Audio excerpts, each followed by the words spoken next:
So ma'am, good morning. Ako si Inspector Intel. May mga katanungan ako sa iyo tungkol sa nangyaring krimen sa patay kay Vic. So, by the way, kumain ka na? Hindi pa po, sir. Nasaan ka nung mangyari yung pagpas ng kay Vic? Bali nasa likod po ako ng puno that time, sir. 21 years old po, sir. Anong relasyon mo sa victim? Kay Vic? Ako po yung current girlfriend niya, sir. Pangyayari? Hindi po actually lahat, sir, pero nakita ko po kung paano niya sinaksak po si Rick, sir. Okay. So, taga saan ka ba? Taga Villasis, Pangasinan po, sir. Katanungan ko. Sige po. Ilang beses sinaksak si Vic? Pwede mo bang itanay yung lahat ng pangyayari? Bali 5 beses niya sinaksak si Rick, sir, gamit po ang kutsilyo. So, nakita ko lang po siya na sinasaksak niya po, and hindi na po ako nagpakita that time kasi baka ako po yung sumunod na saksakin na siya. Okay, sige ma'am. Thank you ma'am, and good morning po.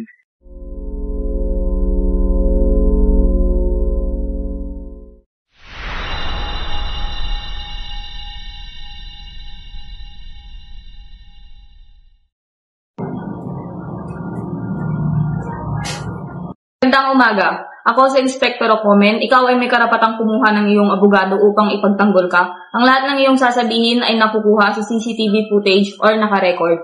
Ano mo ang biktima? Kaibigan ko ma'am, kaibigan ko. Nasaan ka noong October 22, 2025? Nasa bahay lang, nasa bahay. Nasa bahay. Ngunit base sa impormasyon na aming nakalap, ikaw ang nakitang huling kasama ni Vic bago ang kanyang pagkamatay. Hindi po ma'am. Nasa bahay lang po ako. Nasa bahay.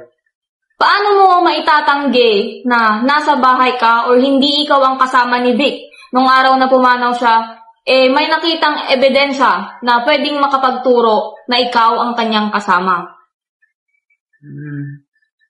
Nasa bahay lang po ako ma'am.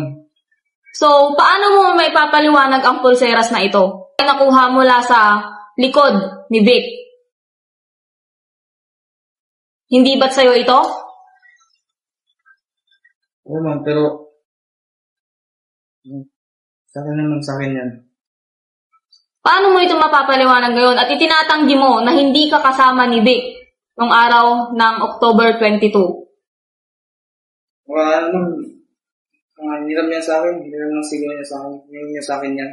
Siguro. Hindi ba't kilala mo din si Naya?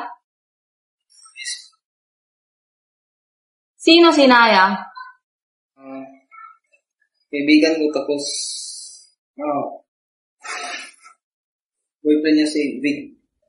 Hindi ba't ikaw ay may gusto din kay Naya? May gusto kay Naya. Pwede yung magbigay ng motive sa'yo para gawin ang isang bagay kay Vic.